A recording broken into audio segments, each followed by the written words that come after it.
솔직히 말해봅시다. 박지원이라는 이름은 좀처럼 또렷하게 떠오르지 않습니다. 정약용은 개혁가, 이순신은 영웅, 세종은 성군. 그런데 박지원은 항상 설명이 필요합니다. 연암 박지원, 열하일기, 풍자문학. 왜일까요? 그는 존경받기 쉬운 방식으로 살지 않았기 때문입니다. 박지원은 조선 후기 명문 양가에서 태어났습니다. 배경도 있었고 학문도 있었고, 조선에서 지식인이 말을 하려면 반드시 거쳐야 하는 길이 있었습니다.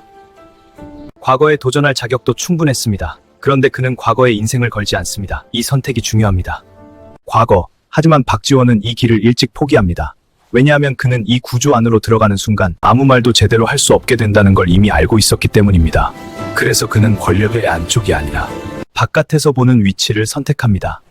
박지원의 글을 보면 의외로 분노가 많지 않습니다. 대신 이런 장면들이 반복됩니다. 허세 가득한 양반, 현실과 상관없는 예법 논쟁, 백성은 보이지 않는 정치. 그는 외치지 않습니다. 대신 보여줍니다. 읽는 사람은 웃다가 어느 순간 멈춥니다. 이게 정상인가? 박지원은 개혁가라기보다 해부자였습니다. 박지원은 상소문을 올리지 않습니다. 대신 이야기 하나를 씁니다. 허생전입니다. 허생은 가난한 선비입니다. 책만 읽고 세상 일은 모르는 사람처럼 보입니다. 어느 날 허생은 말합니다. 내가 마음만 먹으면 이 나라를 흔들 수 있다. 그는 돈을 빌려 시장을 장악합니다. 물건을 쓸어 담고 유통을 쥐고 가격을 움직입니다.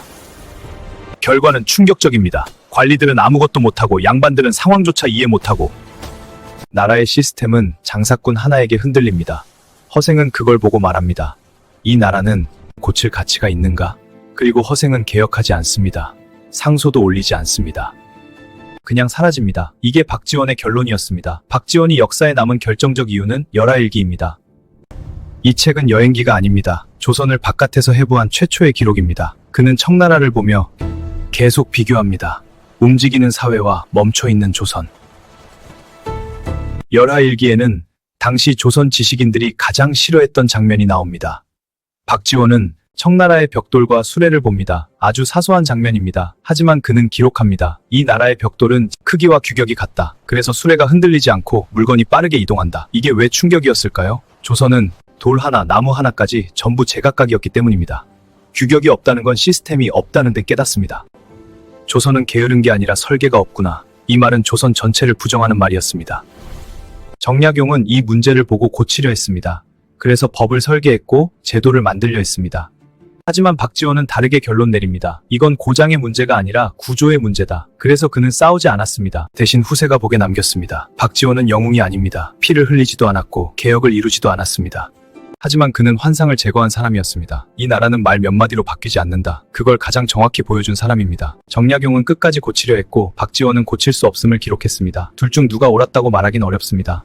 하지만 분명한 건 이것입니다. 둘 다 자기 시대를 속이지 않았습니다. 그래서 박지원은 지금도 불편합니다.